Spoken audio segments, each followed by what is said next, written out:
নমস্কাৰ 24 লাইভ চাই থকাৰ বাবে ধন্যবাদ আৰু লৈ আহিছো এই মুহূৰ্তত এটা অতিকৈ গুৰুত্বপূৰ্ণ খবৰ প্ৰসংগ নগাঁৱৰ ঢিঙৰ জঘন্য ঘটনা নগাঁৱৰ ঢিঙৰ এগৰাকী নাবালিকাক টিউচনৰ পৰা উভতি অহাৰ সময়তে তিনি অভিযুক্তই ধৰ্ষণ কৰি পেলাই থৈ গৈছিল মুৰমুখ অৱস্থাত আৰু এই ঘটনাৰ পিছতে এতিয়া সমগ্ৰ যি নগাঁৱৰ ঢিঙৰ নাৰকীয় কাণ্ড এই নাৰকীয় কাণ্ডক লৈ উত্তাল প্ৰতিবাদ সাব্যস্ত হৈছে ৰাজপথলৈ ওলাই আহিছে শ প্ৰতিবাদী জনতা পুৰুষ মহিলাকে ধৰি এতিয়া ছাত্ৰ ছাত্ৰী সকলো ৰাজপথলৈ ওলাই অহা পৰিলক্ষিত হৈছে আৰু এই সমগ্ৰ ঘটনাক লৈ দোষীৰ উচিত তদন্তৰ দাবী জনাইছে ইতিমধ্যে এই ঘটনাক লৈ ৰাজ্যৰ মুখ্যমন্ত্ৰী গৰাকী কঠোৰ হৈছে দোষীয়ে কোনো কাৰণত খাৰি যাব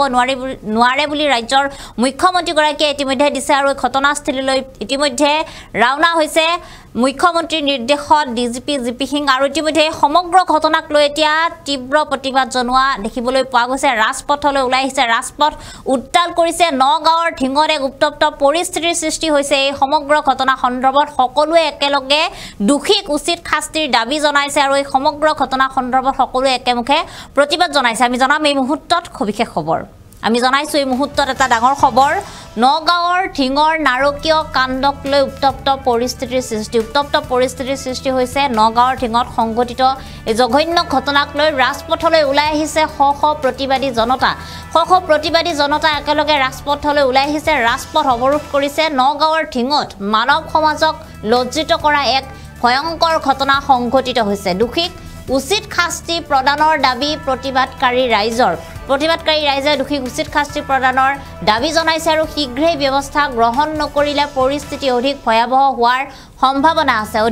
ভয়াৱহ পৰিস্থিতিৰ সৃষ্টি হোৱাৰ সম্ভাৱনা আৰু এই ঘটনাক লৈ কঠোৰ ৰাজ্যৰ মুখ্যমন্ত্ৰী গৰাকী ইতিমধ্যে ডক্টৰ হিমন্ত বিশ্ব শৰ্মা এই ঘটনাক লৈ কঠোৰ হৈছে তেওঁ উল্লেখ কৰিছে যে কোনো কাৰণতে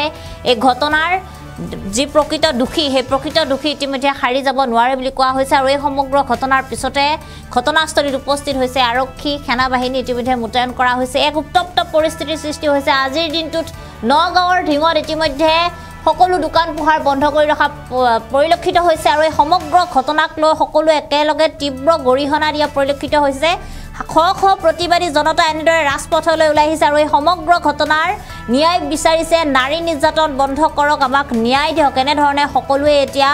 একেলগে প্ৰতিবাদ জনোৱা দেখিবলৈ পোৱা গৈছে ইয়াৰ পূৰ্বে সমগ্ৰ দেশ জোকাৰি যোৱা এক ঘটনা সংঘটিত হৈছিল কলকাতাৰ আৰজি চিকিৎসালয়ৰ আৰু সেই ঘটনাৰ যি প্ৰতিবাদ সেই ঘটনাৰ যি আচলতে দোষীৰ শাস্তি সেই সমগ্ৰ ঘটনা কাণ্ড মাৰ নেযাওঁতে এইবাৰ অসমত নগাঁৱৰ ঢিঙত এক মানৱ সমাজক লজ্জিত কৰা ঘটনা সংঘটিত হৈছে আৰু এই ঘটনাৰ পিছতে এতিয়া একেলগে পুৰুষ মহিলা ছাত্ৰ ছাত্ৰী সকলোৱে একেলগে ওলাই অহা পৰিলক্ষিত হৈছে আৰু এই ঘটনাৰ প্ৰকৃত দোষীক শাস্তি দিয়াৰ লগতে উচিত তদন্তৰ দাবী জনাইছে আৰু বাৰে বাৰে আচলতে কিয় এনেধৰণৰ ঘটনা সংঘটিত হৈ আছে কিয় এনেধৰণৰ ঘটনা বাৰে বাৰে সংঘটিত হ'বলৈ পাই আছে তাক লৈও এতিয়া সকলোৱে এনেদৰে একেলগে প্ৰতিবাদ জনোৱা দেখিবলৈ পোৱা গৈছে আৰু কোনো কাৰণতে যাতে দোষীয়ে আইনৰ গইনালৈ খাৰি যাব নোৱাৰে বা আইনৰ সহায় লৈ খাৰি যাব নোৱাৰে তাক লৈ এতিয়া সকলোৱে একেলগে এনেদৰে প্ৰতিবাদ কৰা দেখিবলৈ পোৱা গৈছে আজিৰ দিনটোত নগাঁৱত এক উত্তপ্ত পৰিস্থিতিৰ সৃষ্টি হৈছে ইয়াৰ পূৰ্বে এই বাতৰি সম্প্ৰচাৰ কৰা হৈছে আৰু সকলোৱে এনেদৰে ৰাজপথ অৱৰোধ কৰি আজিৰ দিনটোত প্ৰতিবাদ জনাইছে কেৱল মাত্ৰ নগাঁৱৰ ঢিঙত নহয় ৰাজ্যৰ আন প্ৰান্ততো নগাঁৱৰ এই যি নাৰকীয় ঘটনা এই নাৰকীয় ঘটনাক লৈ প্ৰতিবাদ কৰা দেখিবলৈ পোৱা গৈছে আৰু প্ৰচণ্ড গৰমকো নেওচি আজিৰ দিনটোত এনেদৰে শ প্ৰতিবাদী জনতা ওলাই অহা পৰিলক্ষিত হৈছে ৰাজপথ অৱৰোধ কৰিছে আৰু যিগৰাকী নাবালিকাই আচলতে এই ঘটনাৰ বলি হৈছে টিউচনৰ পৰা উভতি অহাৰ সময়ত যিগৰাকী নাবালিকাৰ সৈতে এই ঘটনা সংঘটিত হৈছে ইতিমধ্যে এই নাবালিকাগৰাকীক চিকিৎসালয়ত ভৰ্তি কৰোৱা হৈছে আৰু তাৰ পিছতে দুজনকৈ অভিযুক্তক ইতিমধ্যে আটকো কৰা হৈছে এই সমগ্ৰ ঘটনা সন্দৰ্ভত আৰু এই যি ঘটনা নাৰকীয় ঘটনাক লৈ ইতিমধ্যে আৰক্ষীৰ অভিযান অব্যাহত আছে আৰু শীঘ্ৰেই দোষীক প্ৰকৃত শাস্তি দিয়া বা যি প্ৰকৃত দোষী সেই প্ৰকৃত দোষী ধৰা পৰা সম্ভাৱনা আছে আৰু যদি প্ৰকৃত দোষী ধৰা নপৰালৈকে এই যি ঘটনা সংঘটিত হৈছে ইয়াক লৈ অধিক ভয়াৱহ পৰিস্থিতিৰ সৃষ্টি হোৱাৰ সম্ভাৱনা আছে কিয়নো একেলগে এতিয়া এনেদৰে শ প্ৰতিবাদী জনতা ৰাজপথলৈ ওলাই অহা পৰিলক্ষিত হৈছে আৰু এই মুহূৰ্তত কিছু মন্তব্য আছে সেই মন্তব্য আমি আপোনালোকক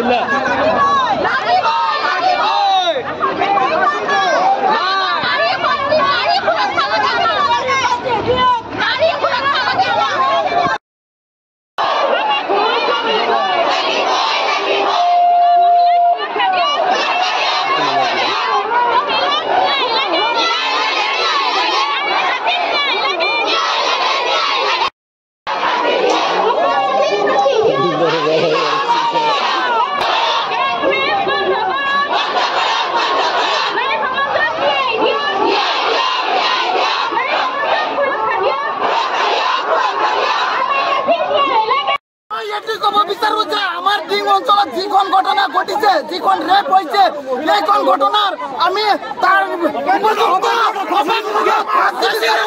তাক আমাৰ সন্মুখত আনি অপেন ৰাইজৰ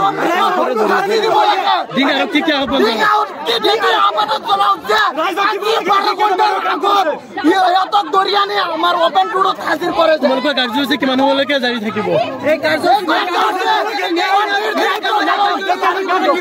নিৰ্দিষ্ট কাললৈকে